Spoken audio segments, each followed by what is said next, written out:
Hey everybody, welcome to Comedically Correct. I'm Corry Evans. You're Corry Evans, I'm Andrew Holiday, and we almost got it right this time. We got so close. I felt good about it. I feel better than the other ones. Okay, so unfortunately, Corry's face can't be here today. Yeah, I would like to address it just because I don't think the sound quality is going to be as great as normal. Basically, I got stuck in this weird situation. My girlfriend's getting ready to move in with me. I had to go down and help her move. And what I thought was going to take 2 days took 4. And then I got called to Lake Possum Kingdom and had to leave there early. So Lake Possum I thought Kingdom? I would be Lake Is that a real Possum place? Kingdom. Yeah, they call it Lake PK. It's up kind of near Dallas. It's a very popular lake. I'm surprised you haven't heard of it. I've never Are heard you of being it. serious? Yeah, I think I might have heard Lake PK. I've never heard of Possum Kingdom. Yeah, it's usually shortened to PK, but it's for Possum Kingdom. That sounds like a place that doesn't have good internet. Yeah, it doesn't. And so I have to not have my face on because of bad internet. It will help me sound better. And also, I literally don't have a shirt right now. All my shirts are in the washer because I did not pack for a week and a half long trip, which this turned into. Yeah, and we just don't have that sexy of a show. Yeah, I'm sorry. You don't get to see nips today. No nips. That's going to definitely go in the description. Anyway, so first order of business. It is Pride Month. So, and this is a very underreported story that really just bothered me. This is a requested story, by the way, from one of my cousins. Okay. A valedictorian was giving their speech. And by the way, I didn't hear about this when this happened. Like, I think this is very underreported. Was giving their speech, and when he mentioned that he was queer, and like when he came out as queer, his freshman year, they muted his microphone, and I think the principal came on stage and crumpled up his speech. And they said allegedly in there, but it looks very clear to me. Yeah, I'm trying to look at the article more closely. Are we sure that the valedictorian was a male? I thought it was a female, but I might be wrong. Hold on one second. Queer identity, because I'm getting behind a paywall on. Oh, okay. Hold on. Let me send you the other link. No, you're right. It's to him. You know more than I do. I'm sorry. Yeah, it's Bryce Dersham, valedictorian. And I also want to say that I have not read that. I have not read all of this yet. So I hope that they are not non-binary or something else. And then I'm like, no, it's a him. If that's what's happening, that is not what is meant to happen. Yeah. I just want to make that clear. Well, he came out as queer. Yes. And my problem with this whole thing, and I read the article and I saw the video too, and the thing that the thing that annoys me about it is I believe people are in, like, and we've discussed in the show, I believe people are entitled to their own thoughts and beliefs and stuff like that. But that's a pulpit for the top student in your class to give their thoughts and beliefs on stuff. Yeah. And I just think if you're going to start, I think either like you let people say their thoughts and beliefs unabashedly, or you have to let no one talk about their thoughts and beliefs. And I think kind of what upsets me is I've seen so many valedictorian speeches, and sexuality and mental illness is not the same as religion, but it's like they're going, the argument for sure was like, we shouldn't bring politics into this, but like I've seen so many valedictorian speeches where it's basically a church sermon. And so it's like, well, once someone doesn't agree with you, you're gonna pull up their speech. Two, it's just like, you're a principal. Like, how do you do that? Like, they have so many gay kids. There are so many gay and queer kids in schools today.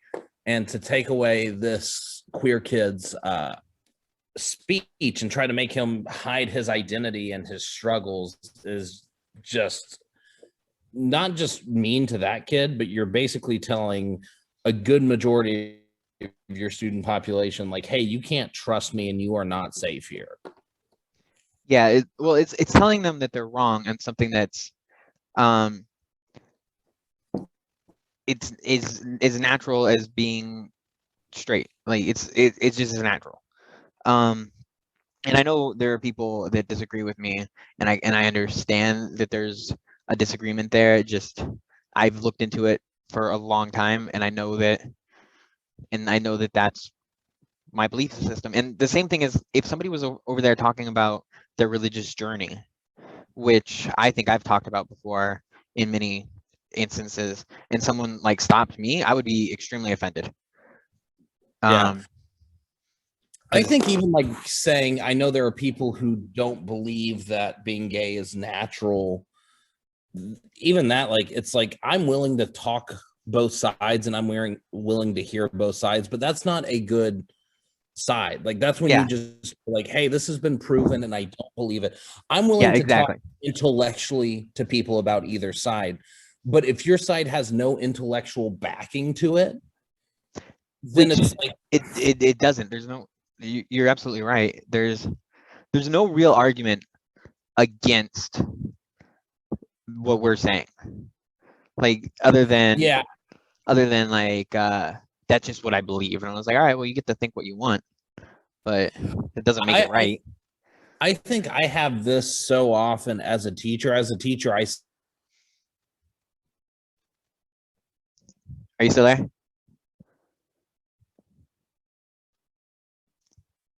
I think Corey just cut out for a second. Let me see if I can. Are you still there? I'm never very hard to do. Yeah, can you hear me? Yeah, I can hear you. Can you hear me? Yeah.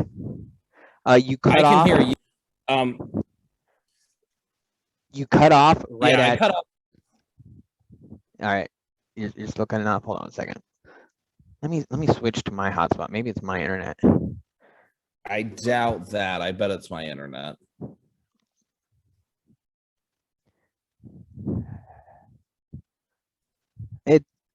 It might be, but who knows?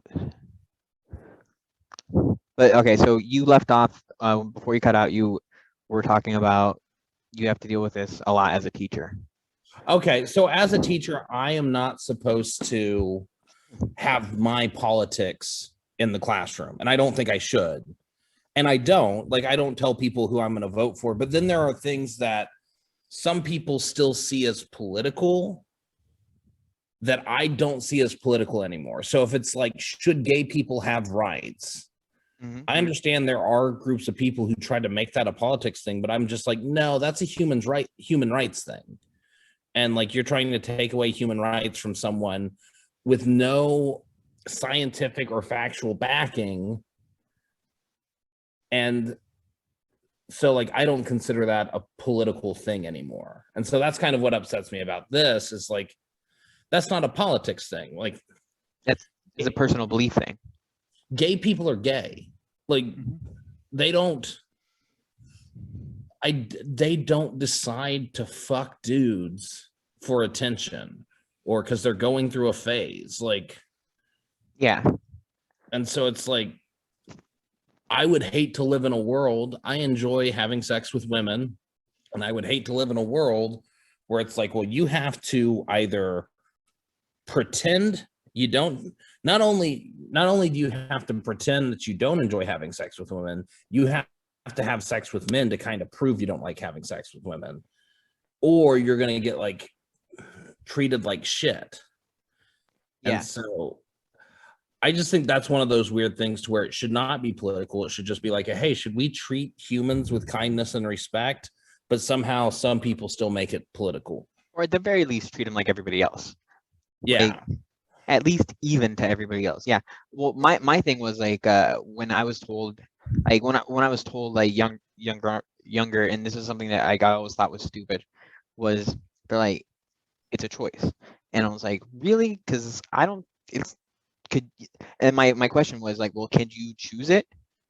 Like, could you bring yourself to do that? Like, because if you could and you just don't, then maybe it is a choice. But I don't know any straight dudes that could bring themselves to make that decision. I mean, like, obviously, like, there's like a whole spectrum, but I know I couldn't. Like, gun to my head, maybe, but that's about it. Because it's just not. Yeah, it's so stupid to even say it's a choice to. Well, here's my thing, and this is not like even trying to go with the quip of like most homophobes are are gay, but it is like if you really think it's a choice and you can choose not to, like my thought is like really like, oh, maybe you are secretly gay and you don't feel comfortable doing that. And so, because the only way I could That's see definitely the case sometimes. is me going, well, I want to fuck dudes and I choose not to, so they could choose the same thing. I guess that's, yeah, that's definitely true. Like, I don't know if you remember, there was like I actually knew people that were like friends with him. It was Ted Haggard. He was like in the news like a long time ago. He was like this super priest, and he was a millionaire for preaching the gospel, which I have my own problems with, but still. He it turned out that he was gay, and which, by the way, I don't have a problem with. It was like, preach the gospel and be gay. It's fine, but it was like this huge scandal. And he said that, he had to pray himself, like he had to pray the demons out. And I was like, just be who you are, man. Yeah, see, I don't have a problem with anyone being gay. I do have a problem when someone makes millions of dollars bashing gay people and was gay the whole time. Like that's you hear that a lot with like, I mean, that's not an uncommon story to hear. Like this politician who is very much against gay rights was caught running a train with 4 other dudes. Yeah, he was caught in the men's bathroom at an airport. Like, yeah. And like well, maybe not at the airport. Maybe I don't approve gay sex at the airport. I don't approve of sex at the airport. Yeah. I mean, like, I'm all for the Mile High Club, but still. We can disagree on stuff in the podcast. You can pay there's, I think it's a Vegas company. There's a company that you can pay to take you on a plane ride with the whole purpose of it to join the Mile High Club. Really? Yeah, I forgot who was telling me this, but like I have so much need to follow the rules in me that it's like that's the only way I'd do it. And I might do it. That would the only way it would be fun is if like you could get caught and like put in prison for it, committing a federal crime inside the air. I think we have different definitions of fun. That's the only real, like, because otherwise you're just doing it in a plane. Like, I don't even want to do it in a plane. I just want to be able to tell people truthfully, like, yeah, I'm part of the Mile High Club. Yeah, I had sex in the sky. So you haven't had sex in the sky before, you fucking pussy? No, like, but like, I've never ridden a plane with like, I've never even like ridden a plane with like my girlfriend, and like I'm not one of those guys that like can meet somebody on the plane and be like, all right, I can seal the deal in the 60-minute plane ride to Dallas or whatever. Like, I'm not one of those people. In a disgusting tiny bathroom. It's just with that, like, people are gonna see you both go in there. You can't join the Mile High Club without people knowing. Well, isn't that also part of the fun? If people know I'm fucking right now, no, that sounds awful to me. You don't text your friends in the middle, being like, hey, guess what I'm doing? No, that's one of my biggest fears, like, very honestly, is butt dialing someone while I'm having sex with somebody. I sometimes like have stopped, like, not like stopped, I've finished having sex and then like immediately grab my phone, and my thought is like, I for sure called my mom. Like, I for sure called my mom, and we've been on speakerphone, and she heard everything. I've never had that fear. I've never even thought about that until like you said it, and then like instantly I got like this visual image of like waking up in the middle of the night and saying, "Why is Corry calling me?" And then hearing that noise, oh, it's like, is Corry Yeah. having an asthma attack? What's going on? Oh no, you'd know I'm very vocal. I'm very I describe what I'm doing. Well, like that'd also be like a thing. Like it'd be weird for me. Like, should I like hang up? Should I like I wait until you're Yes. done, or like should I call back? Should I No, tell you the next day? No, you should hang up and never tell me. That's not an option. I definitely would tell you. It would upset me so much, because like that's just something you got to die with. You got to take that to your grave. You can't let me know. It's gonna ruin my life. I don't want to ruin your life, but like I'm one of those people that can't ignore the elephant in the room. That's fine. I guess if I call you during sex, you are allowed to bring it up, and I will be mad at you. I will feel bad about it. All right. So we're gonna cover a funny one. It's not inside the outline, but this is another one that kind of like annoyed me when I read it. So a girl, who she's a bartender, and she gained some pandemic weight, which everybody has. I'm not judging her for. I'm one of the very few people that lost weight during the pandemic. Good for you. Thank you. I tried. COVID diet. Okay. So according to the Daily Dot, she thinks that she, in this TikToker, believes that she's been mistreated, and then she didn't describe anything that was mistreating. Like it seems like she's like putting like a lot of thoughts on people. Like she's like, people treat you different when they don't find you attractive, and was like, yeah, welcome to the rest of the world. Like welcome, welcome to the real world, eh? You know what? That's very upsetting, though. Here's the thing. If you actually have a chance to sleep with this attractive person, like that's different. But I remember working at Slotsky's when I was in college, and someone, this is going to only make sense to people who know a lot about Slotsky's, but there's two main sandwiches there, and one is called an original, and it has like, let's say the original has a 1/4 pound of meat. And then there's something called the deluxe original, and it has 1/2 pound of meat. And so one day I was working at Slotsky's, and I got an original on a ticket, and I started making it. And this college guy I worked with like ran in the back, and he was like, yo, dude, make that a deluxe original, which is twice as much meat, and you're not supposed to do. And I was like, and so I was manager, and I said, why should I make this a deluxe original? You rang it up as an original. And he said, this chick is so hot. And that's the stuff that upsets me, is that's not going to get you laid. You know, like a little extra meat on her sandwich. Yeah, that girl's not going to open up her Slotsky sandwich and go, ooh, this seems like it has more meat. I should fuck that guy. That's not going to work. Same thing with like when people, I've had friends tell me I tip her really well because she's hot. And she's not going to fuck you because of that. I think if a waitress is like half naked, like at Hooters Twin Peaks, like they deserve a little extra. No, like I used to be a waiter, and I can tell you from experience that the cute, pretty waitresses got better tips than the hardworking. Well, like hard work didn't necessarily mean that you got good tips versus being cute.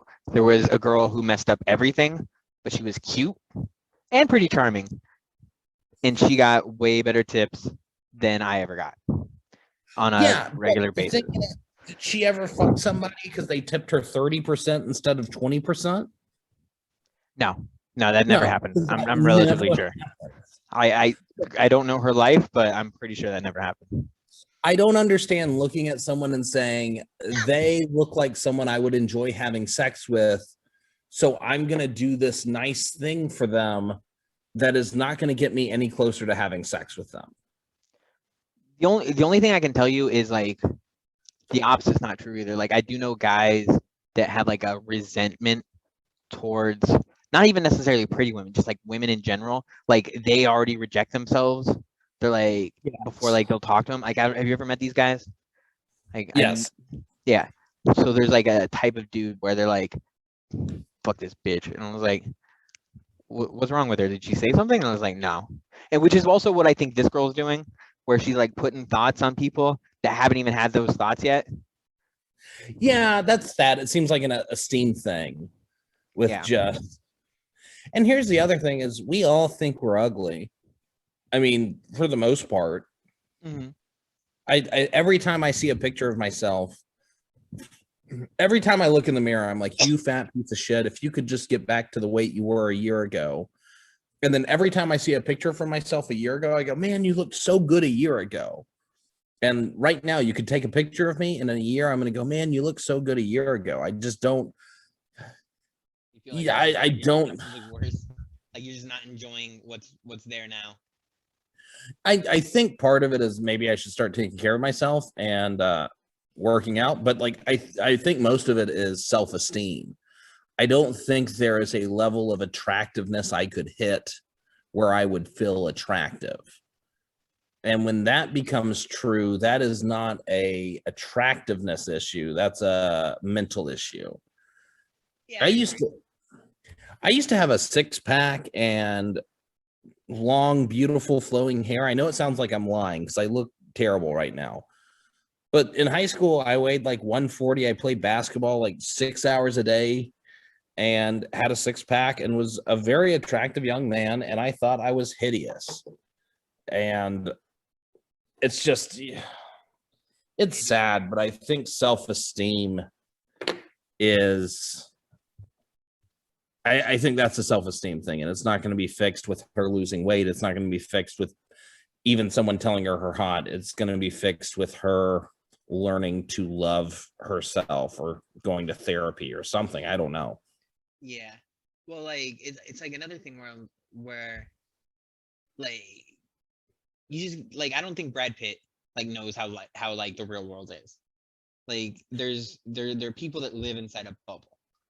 Like, and that bubble is their own beautifulness. Because there are people like objectively, they're just people that are gorgeous, and they don't know how. Like they get extra meat on their sandwiches because they're pretty, and sometimes and they don't even ask. Sure. Yeah. I left my break early once because there was a pretty girl who, by the way, did actually end up dating me. But like because there was like a pretty girl and that needed fabric cut. So I left my break early because I knew that she was like really hot, and I went and helped her out. And yeah, like you do those things, but like at the same time, like there's old ladies that probably are just as deserving of extra help that you're not gonna leave your break early for because we're douchebags.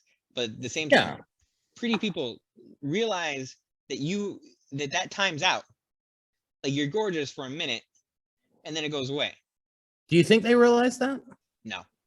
No. Impossible. It just it is very I met this couple and I don't want to say how I met them because I don't want this being traced back, but I did meet this couple, and the woman is a young woman who is very attractive and from all accounts has been very attractive for a while. And the young man in the relationship is also attractive, and he's tall, but he's also wealthy and has been wealthy his whole life. And got to hear about some of their relationship problems. And it seems like most of their problems is she is confused that this guy does not bend to her every whim because she is very attractive, and every dude she's ever dated has like kind of been willing to do whatever it takes to keep the relationship going. And then this guy is confused why this girl will not do whatever he wants because he is attractive and rich and is used to girls doing whatever he wants in relationships. And so it's this very interesting thing to where these two people who, if I had to guess, have had the most power in every relationship they've ever been in, are now in a relationship where someone won't bend over backwards for them, a real normal relationship, but it is just fun seeing them be confused by it. Yeah, I guess I get that. Like, I think that it's important, especially if you're dating somebody that's at least more attractive than you. You gotta tell them to fuck off sometimes. Like, you gotta, like, Yes. let them know that, like, they don't own you or whatever. Otherwise, they're just gonna start walking all over you, or they're gonna find you boring. And that's the worst thing in a relationship, is being boring. I think so much gets fixed in relationships once you're like, I don't need this person. And that's because I know I've been in relationships where I've thought to myself, she's so much better than me, and I'm so lucky to have her. And not that that's necessarily, I'm in a relationship right now and I feel very lucky to be with this person. They're my favorite person in the world. After me, but okay, go on. After you, it goes Andrew and then her, and then I guess my parents. But yeah, I mean, like, like, I guess they're on everybody's list. It's like Andrew is level 100. She's like a level 65. My parents are 40. Yeah, solid D plus. Yeah. But, but it is, I feel very lucky to be with her and I love her very much and she makes me very happy. But I have enough confidence or self-reliance now to where if she broke up with me, I know I'd be okay. And I think I used to be like, if this person breaks up with me, I'll never find someone better than them. And I just stopped thinking like that at some point. Like, yeah, I'm a nice, attractive, funny man. And if this girl breaks up with me, I will find another person who I really enjoy. But yeah, you can't be in a relationship where you're terrified of the person leaving. And I've been in those before and it's awful. And the other thing is, I think that relationship ended because I would never argue with this person or even I basically did everything this person wanted. And at the end of the day, people don't want a relationship with a servant. Yeah, it's boring. Like, at best, it's boring. And sometimes, like, you feel like you don't feel like you're being challenged. Yeah. That's something too with me. Only one time I actually dated a girl that I felt like was like way too into me. Like, every time I would text her, she would text back instantly. And then, like, she would like, it would be like 4 texts. It would be like 1 thought, and then there'd be like a bunch of hearts and smiley faces, and you're like, dude. And then also, like, that was also the worst I've ever, like, broken up with somebody before, because, like, it was like, I don't know, like, it was horrible. It was like shooting Bambi's mom, like, the whole time. Like, you're just like, none of this is good. Like, yeah. But yeah. And so it also puts too much pressure on the other person. Like, being put on a pedestal like that, I think puts a lot of pressure on a person. Yeah. I don't want, well, I'm about to be rude to you and the audience. I am with my family and want to spend some time with them. Yeah. So we're going to do, we will do Ask Andy, Ask Amy, and we change it to Ask Andy. And then one more story. I have 2 that I'm suggesting, but I'm going to let you choose. And then do a quick talk about comedy and then get out of here. So have you seen the Ask Amy / Andy yet? Yes, I kind of skimmed it. Okay, so here it is for the audience. Dear Amy, I received a save the date note for a wedding of the son of a very close friend of mine. I was searching the internet for the wedding registry, and several porn sites with the bride's name came up in the search. My friend may already know about this, and I don't want to seem judgmental by mentioning it. However, if they don't know about it and she is involved in something, they might want to change their plans. What would you suggest I do? So basically, this woman Googled the bride's name and found several porn videos with the bride's name in it. and wants to know, should she tell the future groom? No. No. Yeah. You Short think- answer, no. Because there's two options. One, he either knows about it and he's gonna resent you for trying to break up stuff and spreading stuff, maybe even. Or two, he doesn't know about it and it's not your business. So I am going to go, one, she didn't say she watched the videos. So one, the first thing you have to do is watch the videos. Yeah. Because what if it's not her? Oh, I was thinking something weird, but yeah, no, that makes sense.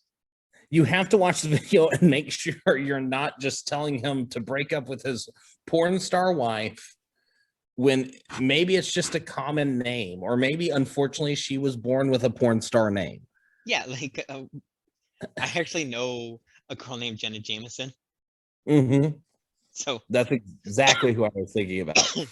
Yeah. So one, you need to watch the videos to make sure that the girl he's marrying is in them. Also, yeah, be sure too.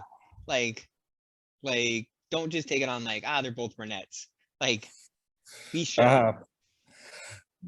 The other thing is, I feel like if you have to send and ask Amy for this question, the answer is no. So I agree with you. I don't think the answer is no for everybody.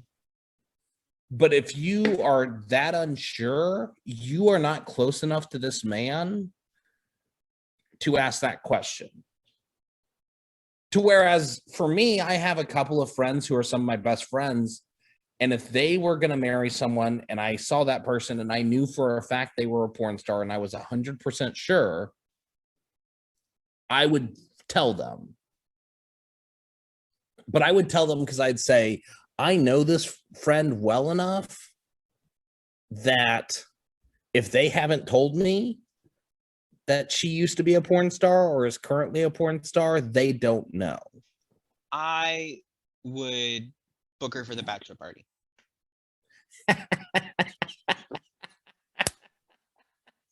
Oh my God. What is that? Chaotic neutral? I don't know these that well. That'd be that is just be like, well, we'll figure out if he knows. Yeah, well, it's like, well, it was like, oh, she's not well, she's doing something else tonight. She's got a job. So, who's behind door number one? Oh, you know what? There's a script in there somehow. That would be a good script, like best friend marrying a porn star. Yeah. And we're going to write this. And yeah, because I think it's got to be a best friend who is pretty religious and conservative is marrying a woman who used to be a porn star. And we could write this. I don't know why. Like, I think that yeah, this works. Like, kind of like Girl Next Door, but different. Yeah, kind of opposite, maybe. Yeah, I like it. All right, so I'm gonna go with, if they're a good friend, you should tell them. But if you have to write a letter to a newspaper to ask if you should not. Yeah. Also, make it clear that you're not judging them. Like, because if they already know, yeah, well, I would be, but make it clear that you're not judging them, because if they already know, they don't want, you might just lose your invite to the wedding. Be like, hey, can you believe this nasty shit? And they're like, yeah. So that's if you were gonna do it, make it clear. There's hey, no judgment. I just want to make sure you know. Yeah. I'm gonna turn off this AC real quick. I'm sorry, my sound is awful. I don't think I hear it at all. Okay.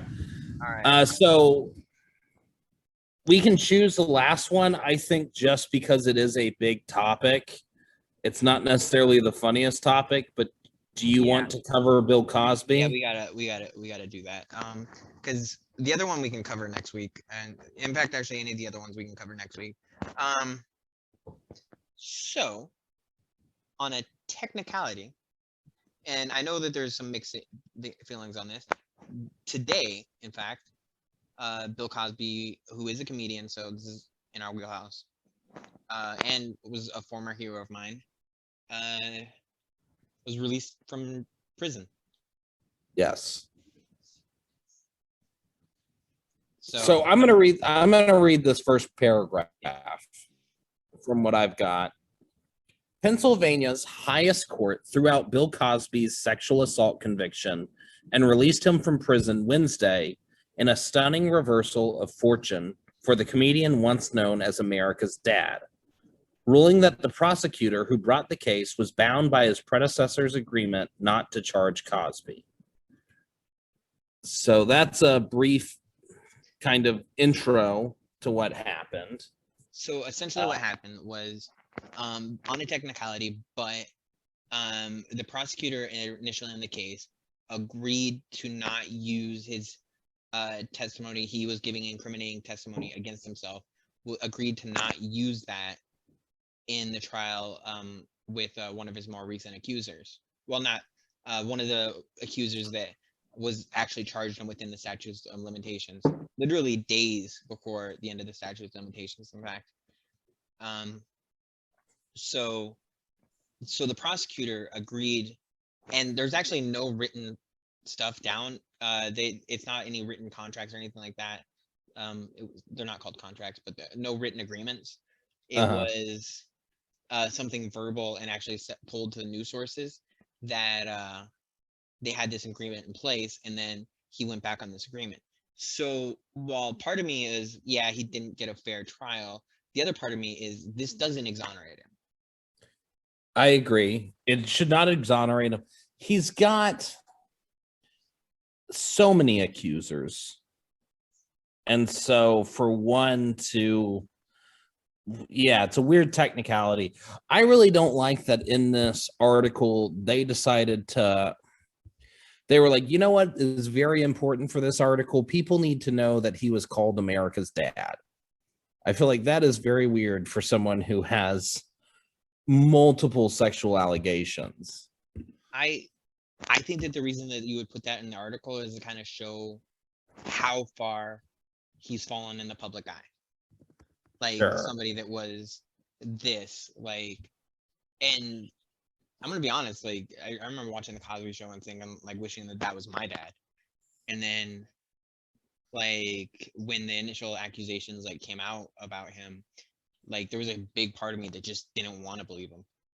And I think that that's true with like a lot of people. Like, you don't want, and you know, you kind of feel bad about that because like that means that you're like kind of denying other voices, but at the same time, like, it's kind of hard to not feel like how you feel. So, oh yeah, I think the natural reaction to go, I looked up to this person or cared about this person, and now they're being accused of something, and the natural reaction to go, I'm not going to believe it, is fine and human. But I think I think that's where we are as a society in general, is your thoughts and feelings, I don't think are wrong or evil. Yeah. Because you don't really control those. But your actions following them. So being able to go, I've loved Bill Cosby. I thought he was so funny. I looked up to him. The Cosby Show was amazing. And now he's being accused of all this, and I don't want to believe it. And it upsets me that he's getting accused. I don't think there's anything wrong with that. Especially if you can go, let's look at the facts. He has 60 people accusing him. The likelihood of 60 people banding together to lie on the stand to ruin someone's life is so low that this person almost for sure did the things he was accused of doing, and that makes him a terrible person. And I think he deserves to be in jail, and that bums me out because I did enjoy his art. I don't think that's wrong. But I just think it's not wrong to have a natural reaction, go, no, I love this guy and he did not do it. As long as you're willing to look at the facts and look unbiasedly and then say, you know what, that was a natural emotional reaction to something. So I don't think you need to apologize for saying like I loved Bill Cosby. Yeah. I think that's actually important. I know a lot of people. Bill Cosby dealt with something like this. Louis C.K. dealt with something like this. Yeah. And I like, know I don't wanna say like Bill Cosby and Louis C.K. are on the same level necessarily, just because. no, they're not. You're right. I'm sorry. I'm just saying I've seen a lot of people who get accused of something Yeah. specifically sexual, and then the reaction from people publicly is to go, I never thought they were funny. And I don't think that's a good reaction because, one, just statistically, Bill Cosby was funny. He sold so many comedy albums. He was a millionaire off of him. Yeah, he statistically was funny. I think, and I don't think it's because basically, if you say, well, that's fine, they weren't funny anyway, it almost to me sounds like you're like, well, if they were funny, maybe I'd be okay with it. I found it a lot more powerful, and I saw a couple of people do this, and they said, like, I thought Bill Cosby was the funniest person in the world. He was my favorite comic. I looked up to him, and he should go to jail for the rest of his life because of what he did. I think that's much more powerful because you're not saying, actually, he was never even talented. You're saying he was very talented, and I enjoyed his stuff. But No, because I'm not gonna lie, like I love Bill Cosby. Yeah. Even like other things, like his commercials were great. Like I still think of him sometimes when I think of Jello. Kids say the darndest things. Like it's kind of hard not to, like, he just was like a part of your childhood, and you can't deny that. But at the same time, like it's also something that like eventually it was something I talked about when he first went to jail, was we're gonna have to like deal with that, like that, like there's like an emotional scar that I think that we're ignoring with. Yeah. I just don't like when people decide that the way they're going to stand up against sexual assault is by saying, well, I never thought Bill Cosby was funny, because that doesn't mean anything. Yeah, it doesn't. Because if you didn't think, I didn't think Bill Cosby was funny, and I'm not going to listen to the things he made anymore because of what he did. It's, well, if you didn't think he was funny, you weren't listening to his stuff anyway. But to go, I thought Bill Cosby was hilarious, and I'm not going to watch his stuff anymore, and I'm not going to do anything that could possibly financially support him because I think he's a monster, I think is much more powerful.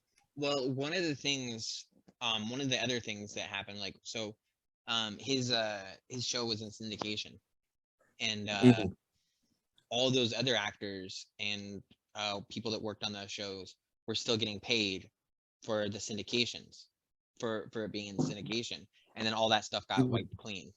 So it lost a lot of revenue sources from people that didn't deserve to lose their revenue as well. And I don't know what the right answer is to that. I just want to make a note of that. I don't think I mean, I know what I think the right answer is, but I don't think you can legally do it. Is going, you know what, we're not going to knock it out of syndication, but Bill Cosby won't get paid from it anymore. And every dime that Bill Cosby was supposed to make on each syndicated episode is actually going to go towards a women's shelter or something like that.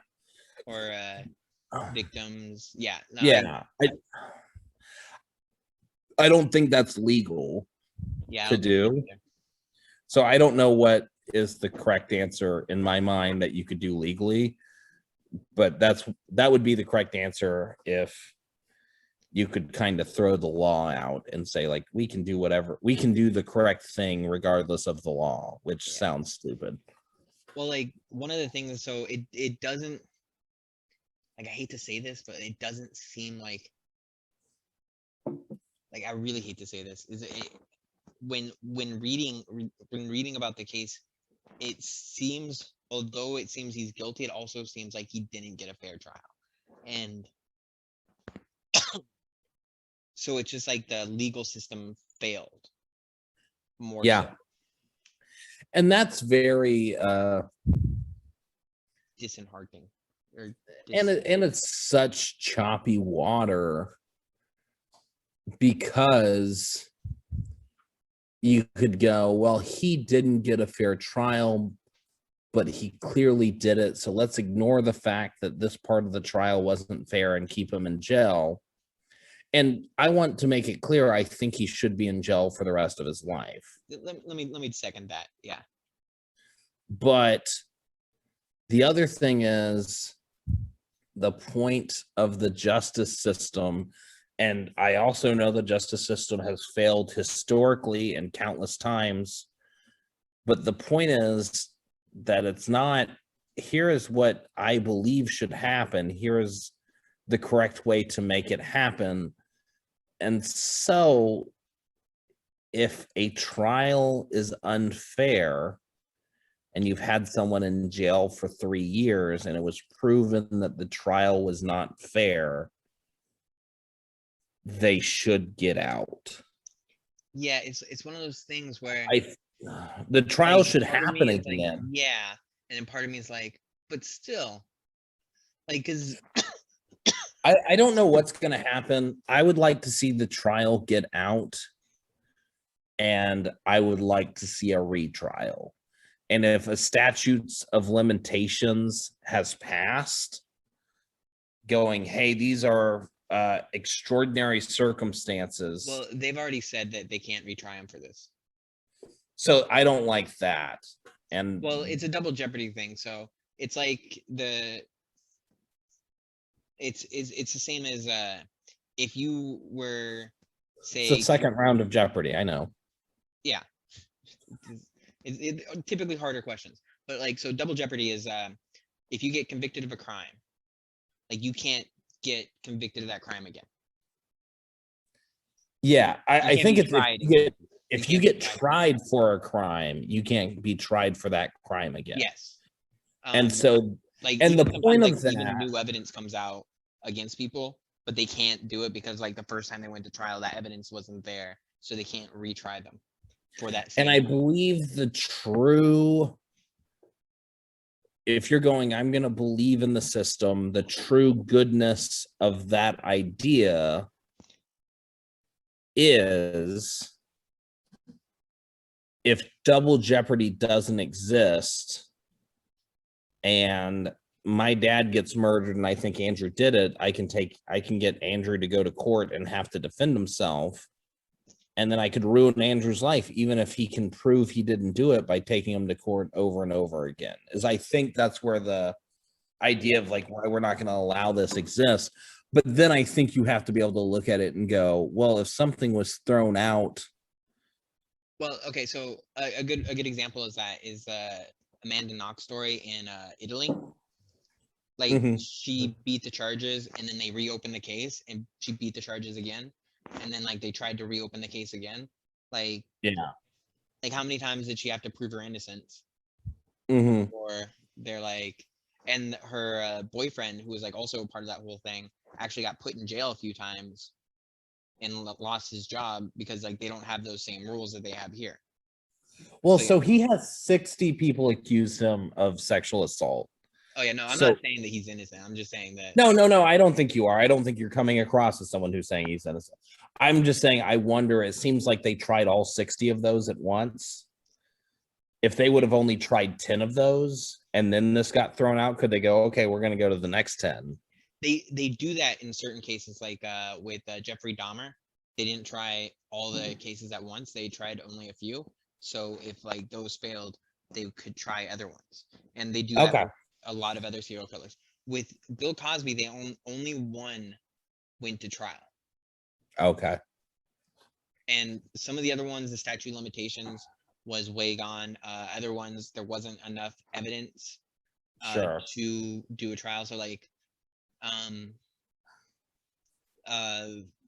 so I think there were like a bunch of different reasons why other ones weren't able to go to trial. But the one that went to trial was this one. And because he made a deal with the prosecutor that they wouldn't try him using testimony that they ended up using, now the whole trial is kaput and they just throw it out. So yeah. Well, that sucks. I don't like it, but all right. So I guess it's happening. We're gonna move on to something much more fun, maybe. you back to your family. Is there anything that is too sensitive to joke about? Yeah, so that's going to be our comedy question today. Is there anything too sensitive to joke about? I know Andrew's short answer, so I'll start with my answer. Yeah. My answer is a caveat. My answer is no, if it relates to you. So I had a friend who was a stand-up comedian who, and I'm not trying to make light of this subject, especially following everything we just did, and I think it's a terrible thing, but I had a friend who did stand-up comedy who was raped as a young kid, and they did, I think, 15 minutes, 20 minutes on the subject about their own story that was funny, and it was funny and it was good. Even though, like, I mean, I think there's a difference between like it was just funny and it was just good, but it was funny and good. And if you talk to that person, which I did, about that specific set, they said, like, this is the best thing for me. This makes me not feel powerless. Is, you know, and like even in the joke, they did a joke about how legally they're not supposed to say their name, and I'm gonna make up a name because I don't remember the name. So let's just say it's John Johnsby. And they said, so I went to court and legally I'm not allowed to tell you that John Johnsby raped me when I was 8 years old. And they like did that so many times and kept saying his name. And it doesn't sound funny the way I'm putting it, but the comic did a very good job of making it funny, but it also was, you could almost feel I'm not scared of this person. And to me, not only was it funny, but it was important. And so I think it's a very complicated answer, but I'm going to say no, especially when you have a true personal stake in it. And I also know people who came up to him after the show and they were like, you should not be joking about rape. And he was like, well, I was raped and I'm going to talk about it.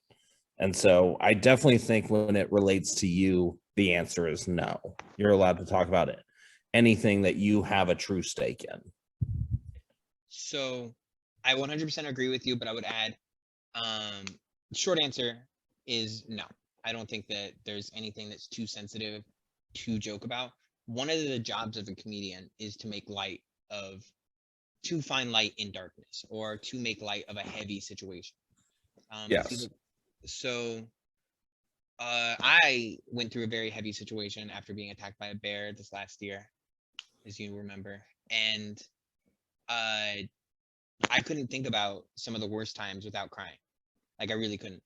So when I was in group, I would just joke around about it, and it kind of gave me my agency and my power back to talk about that stuff. Like it's not like I was like, you're mortified, like having to tell people that like you pooped yourself again, like you're like, I'm really sorry. And then so you start joking around about it, and it's less of a thing. So I think that I don't like anybody censoring art at all. Like obviously I think that there's like appropriateness, like a time and place for everything. Like obviously suicide jokes aren't appropriate at, you know, a funeral of somebody that committed suicide. Like, obviously that's not true. But at the same time, I think that jokes are like, sometimes like even dumb jokes. I was at a funeral one time with this girl that I was dating. And turns out like her whole family was way hotter than her. Like she was gorgeous. And then like I saw her whole family and I was like, this is ridiculous. I chose too early. Like I didn't realize that there was like this selection here. And it was really sad though. It was a really sad funeral because the girl that died was like one of her cousins, beautiful girl, 16 years old, died in a car accident. And her oldest, like the oldest sister, was making a joke how the girl that died hated ranch dressing. And so like there was this big tray with this big tub of ranch, and she's probably rolling over in her grave right now because of ranch dressing. And then all the girls laughed, and like I even like the timing was perfect. It was like one of those, just nailed the moment. And then because like I guess that girl like specifically hated ranch, but then the grandma came over and yelled at everybody. And it had it been like my family, I would have said something to her, but like it wasn't my place at all to say anything to her. But like it was like kind of a very therapeutic moment, I thought, for like those Yeah. girls. And then they got yelled at by their grandma because you can't joke. We're all supposed to be sad right now. Where like it lifts so much weight, like just being Yeah. a joke. And so the same thing is like when there's like a horrible event in like our history, like 9/11 jokes. People are like, no, there's no such thing. And I was like, it was such like a scarring event that being able to joke about it is like saying that like we're not scared, or it doesn't, or you know, it lifts that weight a little bit, like as much as it can, making light of Yeah. a heavy situation. And It is. Yeah. Sorry. so I don't think that anything is off limits, although I do think that you should be careful with it. I just think it comes down to, and I'm wrong, like you can have good intentions, but I think typically if your intention really is, hey, this situation is heavy and I'm trying to take a heavy situation and make it lighter, I really think most comics that have that intention, a lot of times it works. I'm not saying every time, but a lot of times it does. I think kind of where this has started is I think there are a lot of comics whose intention is not, I want to make a situation light, or I see a bunch of people hurting and I want to make them laugh even for a second and forget about the pain. Their intention is actually, I want to shock people right now and surprise them with the fact that I was not supposed to say this terrible thing and I did. I think And that's true.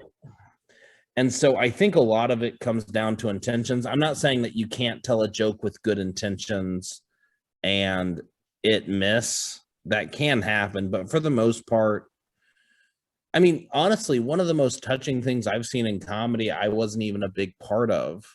I was visiting Denver and went to an open mic, and a comic came to the open mic, and I don't remember his name, but I guess, you know, I wasn't part of that scene. But when you're part of a scene, most people know most people. Mhm. You know, these are people you see every night because you're going out almost every night. And this comic showed up and they were like, hey, you going up? And I remember I was sitting at the bar for this conversation and the guy was like, I have testicular cancer.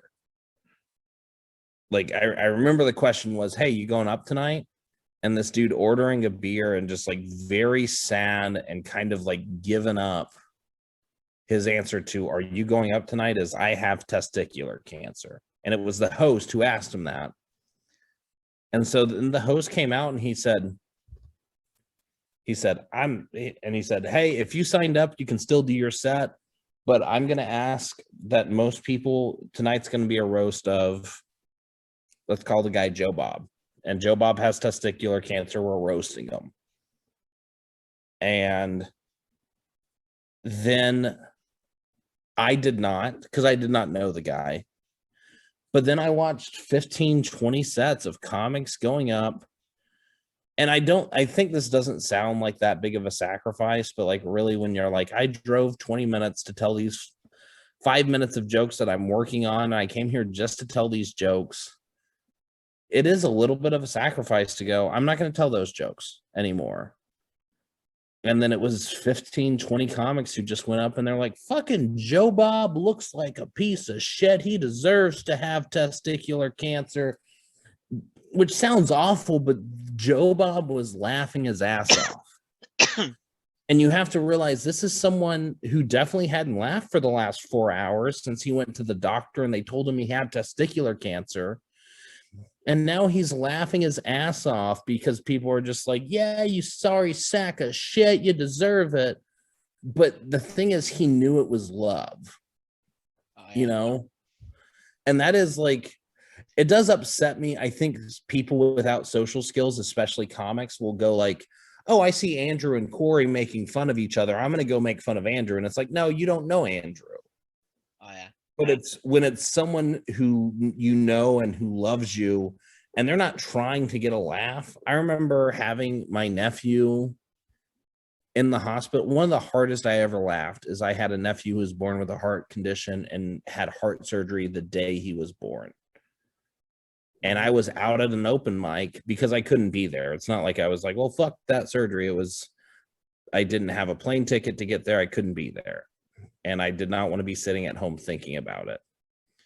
And I had a friend who's a comic. This was when I was in Chicago, and came up to me and was like, hey, what's up? And so I told him, I was like, I'm going to do a set, but I'm not really in it. I don't want to be home because this is happening. And I explained my cousin. And then we drank and we talked. And here's the other thing is we talked for a long time without him trying to make a joke. And he heard all my sadness and he heard all my fears, and an unhealthy fear of mine at the time. And this is very stupid and not realistic, but I was not, and I'm still not very religious, but I'm not religious while still having a lot of fear of religion. And part of me was like, I think God is going to kill this kid because I am a bad Christian. Which is real gross and dark and not healthy. Yeah. And yeah, go on. And so, but then at some point after 45 minutes of my friend just being very friendly and nice and loving and listening to me, at some point, he was just like, dude, God would have to kill 4 kids to make up for you. And I laughed my ass off. Because it's that's what I needed. Because how stupid, because one, it's he took my fear of he took my fear and went, look how stupid this fear is. And over exaggerated, but it just made me feel 1,000 times better. And to be able to that was a day where, I almost called into work and literally would leave the classroom. Luckily, I had some coworkers who knew what were going on and worked in the same classroom as me. And I told them I'm just going to stand up and leave a couple of times. And I was that day I was leaving a classroom and crying in a hallway, not grown man weeping in a hallway for 12 hours. And then someone just makes me laugh harder than I've ever laughed before by saying something fucked up. What they said was fucked up, but it was what I needed. So yeah, I do think That's also something I think some people don't understand is fucked up jokes are great, at the right time sometimes. Yeah, it's I think one of the coolest things about comedy is being able to go here's my biggest fear. Let's make fun of it. Here is it's one of my favorite lines to say in comedy. And it doesn't get a lot of laughs, so I don't say it a lot. But I do love saying chill out. We're going to die. Everyone here is going to die. But that's kind of what comedy is to me, is we're all going to die. Don't be that serious because we're all going to die. It's fine. I think it was Ruben that sent me a message. He's like, was it your comedy that made you sick?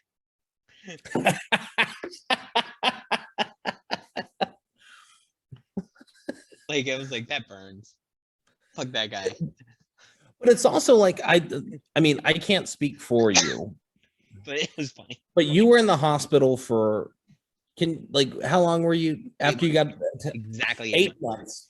8 months. Andrew was attacked by a bear. It ripped open. It tore through his lungs, ate part of his liver. Luckily, the liver can grow back, but he had to get new lungs. Couldn't breathe for a long time. I believe it was a black bear. It was we're not profiling. It could have been a polar bear. I wasn't. It was not a polar bear. You were in East Texas. It was not a polar bear. What are you saying? Saying that polar bears? Yeah, I'm saying polar bears don't live. Okay, asshole. Anyway, but it could have been a koala bear for all I know. Being in the hospital for 8 months. Back to my fucking point, you asshole. But the thing is, I bet everyone treated you weird for 8 months. A little bit. That's actually why I appreciated like some of my comic friends like just talking shit to me. Yeah, so when everyone is like, you precious angel of God, and then you have a friend who's just like, you know what, you fucking deserved it. It's such a relief to be like, oh, this person's not tiptoeing around me. This person's not treating me like I'm gonna die. Almost. I'm trying to put myself in your shoes. So this is not my thing, but I think you're right though. Like, yeah, it is nice. It's refreshing. You don't tell someone who's about to die that they're a piece of shit. Yeah. Like, you don't. Ruben does. All right, man. I do think I got to log off. Thank God you did not die of that bear attack. Bill Cosby's a monster. Yeah. And we'll talk about everything else next week. Yeah, and everything else next week. My name is Andrew Holiday. And I'm Corry Evans. Sorry for wasting your time. Thank you for tuning in. All right. Bye, man. Later.